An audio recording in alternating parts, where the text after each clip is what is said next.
सास बहू के झगड़े पारिवारिक कहानी। हाल ही में नैना का विवाह हुआ था और उसने अपने पति और ससुराल वालों के साथ एक जॉइंट फैमिली में रहना शुरू कर दिया था। कुछ दिनों के बाद उसे पता चला कि वह अपनी सास के साथ नहीं रह सकती। नैना की सास रूढ़वादी थी, जबकि नैना आधुनिक जीवन शैली जीने वाली लड़की थी। जल्द ही उनके बीच झगड़े होने लगे। कई महीनों के बीत जाने के बाद भी दोनों में से कोई भी अपना व्यवहार बदल नहीं पाया। समय के साथ साथ नैना और ज़्यादा आक्रामक हो गई और उसे अपनी सास से नफरत होना शुरू हो गया। वह सोचने लगी कि कैसे अपनी सास से छुटकारा पाया जाए। एक बार हमेशा की तरह जब उसने अपने सास से झगड़ा किया और उसके पति ने अपनी माँ का साइड लिया, तब नैना गुस्सा हो गई और अपने मायके चली गई। नैना के पिता एक केमिस्ट थे। उसने अपने पिता को पूरी बात बताई।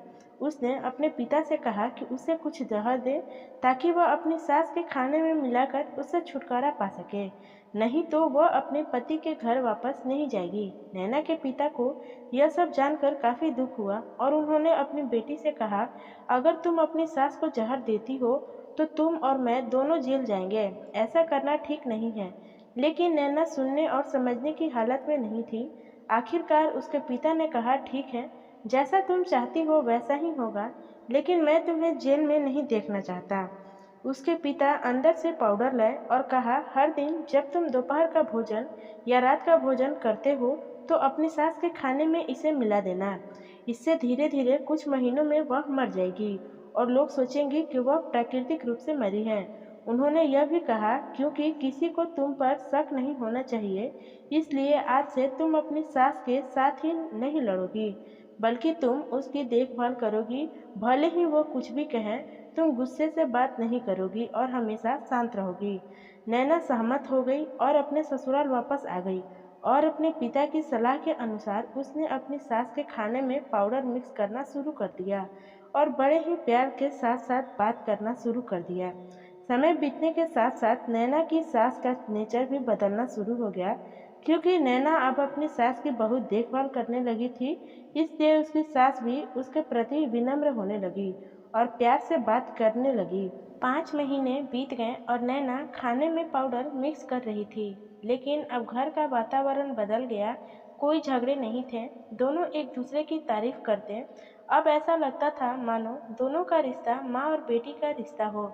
अब नैना को चिंता होने लगी कि पाउडर की वजह से उसकी सास जल्द ही मर सकती है। वह अपने पिता के घर पर गई और उन्हें कहा, पिताजी, कृपया मुझे उस जहरीले पाउडर के प्रभाव को ठीक करने के लिए इलाज बताएं।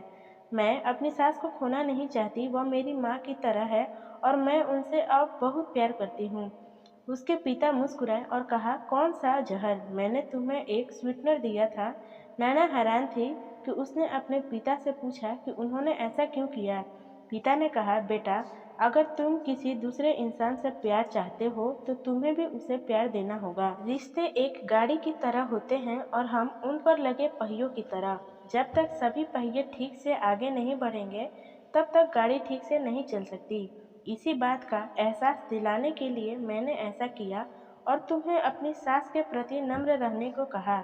तुम्हारी अच्छाई देखकर उन्होंने भी अपने आप को बदला और तुम्हें समझना शुरू किया। तुम दोनों ने एक दूसरे के लिए अपने आप को बदला, यही कारण है कि तुम अपनी सास के लिए आज मेरे पास भागते हुए आई हो। नैना अपने पिता की बात समझ चुकी थी और आप सास बहू के झगड़ों का समाधान हर इंसान अपनी परिस्थितियों का शिकार होता है। यह अक्सर कई मतभेदों को जन्म दे सकता है। हालांकि हमें एक दूसरे को समझने की कोशिश करनी चाहिए और एक दूसरे के साथ एक स्वस्थ संबंध बनाने के लिए थोड़ा अपने आप को भी बदलना चाहिए। और जब इस तरह के मतभेद रिश्तों के बीच उठते हैं तो उनके प्रियजनों का कर्तव्य है कि वे उन्हें शांत रखें और सही रास्ते की ओर मार्गदर्शन कराएं। हमेशा की तरह पूरी कहानी सुनने के लिए आपका धन्यवाद। आशा करती हूँ कि यह कहानी आपको पसंद आई होगी। इस कहानी पर आपकी क्या राय है, हमें कमेंट करके ज़रूर बताइए। कहानी पसंद आई हो तो लाइक और शेयर करना बिल्कुल भी ना भूलिए। चैनल पर नए हो तो चैनल को सब्सक्राइब जरूर कीजिए।